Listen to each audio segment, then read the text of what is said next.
He forgot her name, but never her voice. A man in his early 80s was lying in a hospital bed. His wife of 50 years was sitting by his side, holding his hand. Suddenly, he opened his eyes and looked at her and said, "You were always so beautiful." Then he closed his eyes again, turned his head, and said to the nurse, "Can you get me some water?" The nurse left their room. The old man looked at his wife and said, "I can't remember your name now, but you were always so beautiful."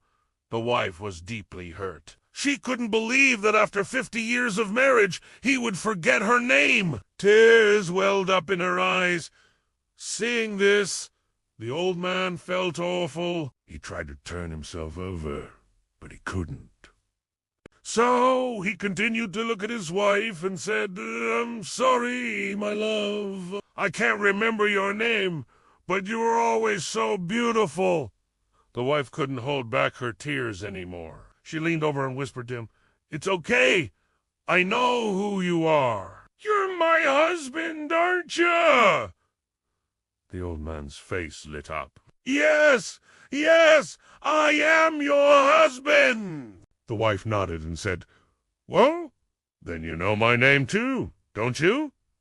The old man thought for a moment. He looked at her and said, "No, I'm sorry, but I just can't recall it." The wife wasn't angry.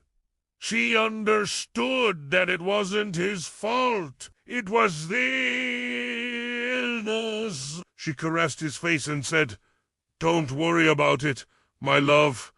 I know you'll get better." Then she got up and went to the nurse's station. When she came back, she sat down again and took his hand. Gently, she started singing an old song from the 1960s. It was their song. They had danced to it at their wedding. As soon as he heard her voice, the old man's eyes lit up. He knew that voice. He knew that song. It all came back to him. He was filled with emotion. He pulled his wife close and whispered, "You are always so beautiful, and I will never forget you." The old woman was moved to tears. She had never seen her husband so emotional. She stroked his hair and sang the song even louder. The old man closed his eyes, leaned back, and seemed to be in a world of his own. He was no longer afraid of forgetting his wife's name. He knew that as long as he lived, he would never forget her voice.